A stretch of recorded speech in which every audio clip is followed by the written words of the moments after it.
Ayan, good morning mga kahimala. Today is Saturday. So, ang sarap pa sanang matulog pero kailangan na nating bumangon na magtrabaho.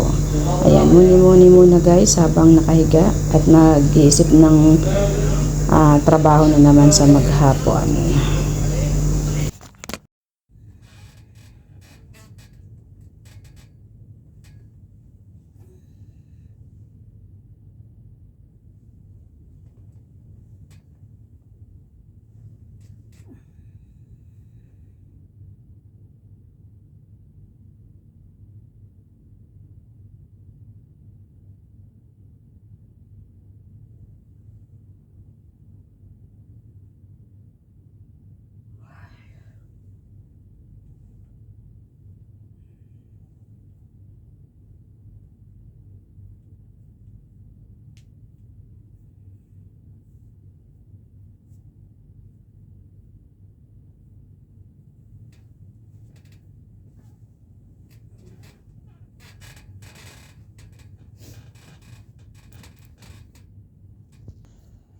Ayan, good morning mga kahimala.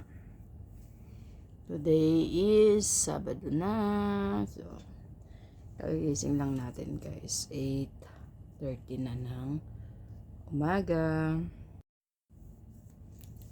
Ayan, good morning mga kahimala. Kumusta po kayong lahat? Ayan, so kagising lang natin guys. 8:30 ng morning. So, today is Sabado. Napakabilis ng araw. Imagine, August 8 na. Next month is Berna. So, ang bilis-bilis talaga ng araw. Napakabilis. Next year na naman, ilang buwan na lang papasok na ulit ang next year. 2027. Ayan, nakakauwi na naman tayo ng Pinas guys. So, sa mga naiinip dyan, no? Magpakabisi kayo sa mga trabaho para hindi nyo maisip na napakabagal ng araw. Kasi habang kayo ay tinatamad sa mga trabaho ninyo, doon nyo mapifeel yung bagal ng araw, bagal ng oras, pag hindi po kayo nag-i-enjoy sa trabaho nyo. Yun yung mararamdaman ninyo. Kaya kung kayo nag-i-enjoy sa ginagawa ninyo, hindi nyo namamalayan, abay pauwi na po pala kayo ng Pilipinas. No? Ganun lang yun. Kaya enjoy nyo lang kahit mahirap, kahit nakakapagod. Para mas malibang kayo. Kasi hanggat hindi kayo nag-i-enjoy sa ginagawa nyo talaga, napakabagal ng oras at araw. Yun lang guys. Meron nga pala akong gustong i-share sa inyo, no?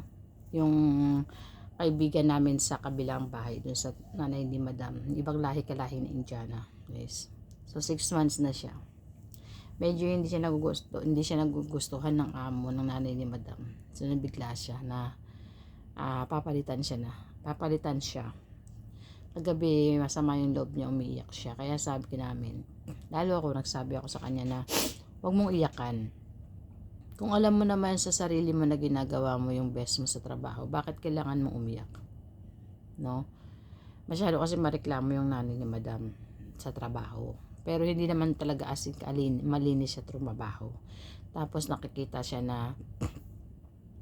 na pahiga-higa. Yung parang tamad sa trabaho ba? Ganon. Tapos pag may pinapaluto sa kanya, sinasabi niya hindi niya alam. So yun, Dorga kasi ang pangalan.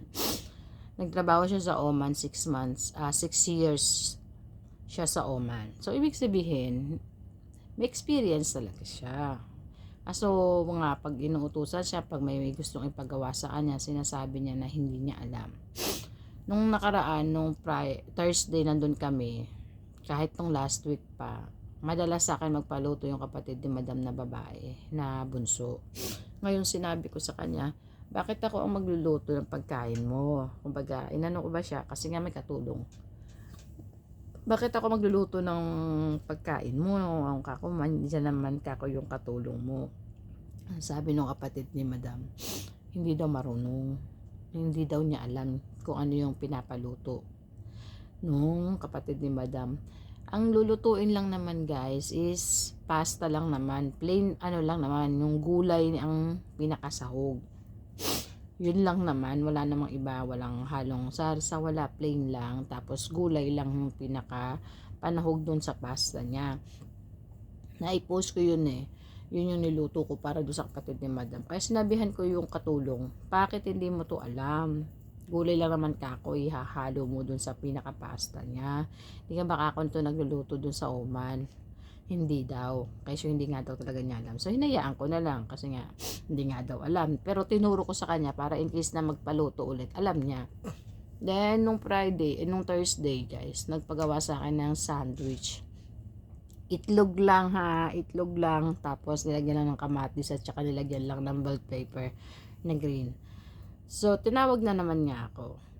Ngayon, nakaupo yung katulong niya, nakikipag-tsikahan sa mga kapwa namin katulong kasi pag Webes, Biyernes, nag-iipon-ipon kami doon, di ba? So, nandun din yung katulong. Tinawag ako nung kapatid na naman ni Madam Damin at meron niyang gustong ipaluto.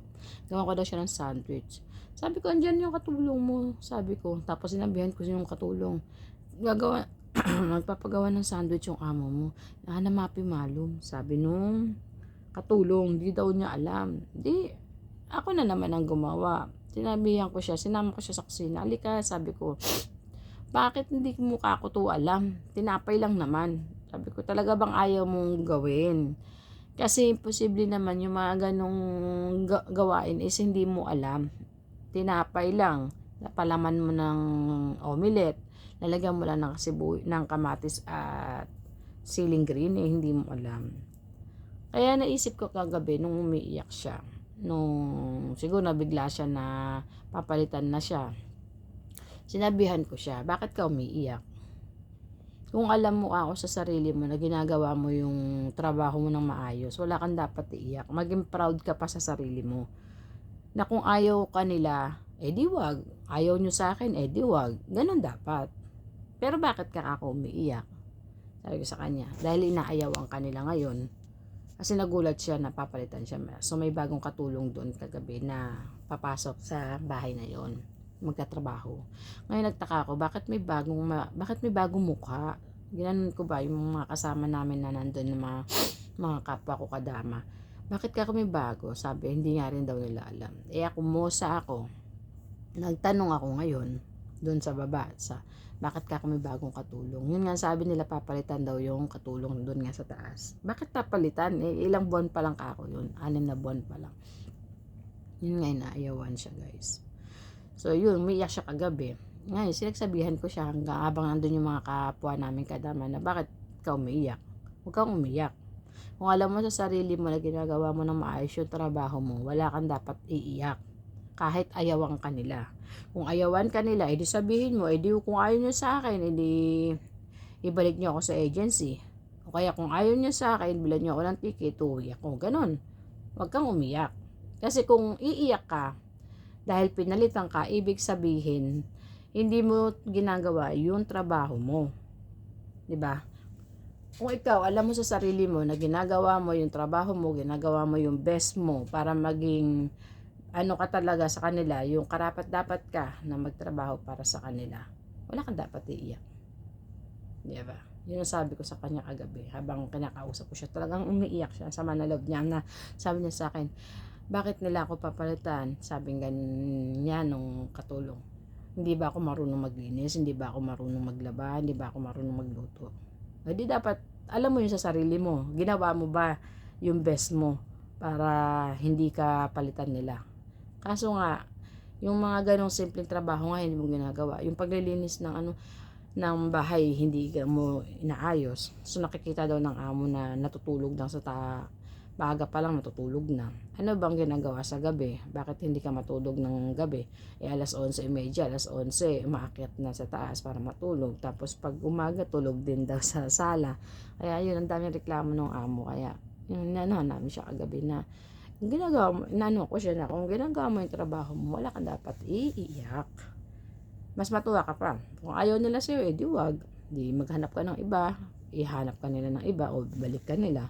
Malay mo, mas maganda pa yung pangalawang pupuntahan mo kaysa dyan sa pinapasukan mo, di ba? Yun dapat ang maging mindset mo. Kaso umiiyak siya kagabi. Kaya sabi ko, kung ganyan ka lang din naman, iiyak ka lang din naman, matutuwa sila. Kahit sabi mong binigla ka nila. Yun yung para sa akin mga kahimala, no? Wala kang dapat iiyak kung alam mo sa sarili mo na ginagawa mo ng maayos yung trabaho mo. Kahit binigla ka nilang papalitan ka nila.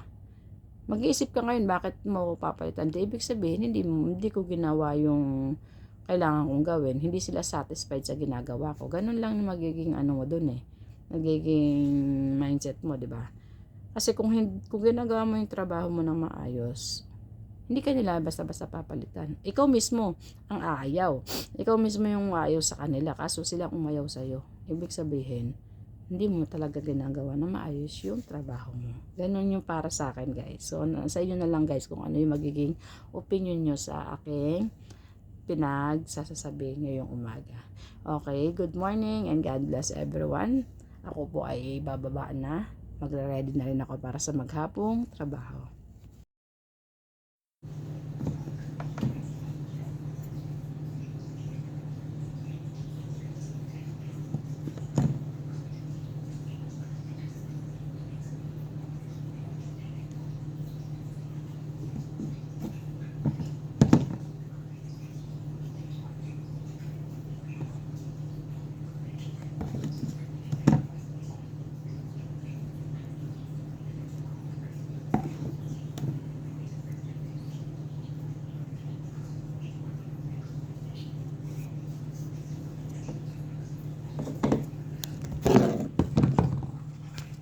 Breakfast.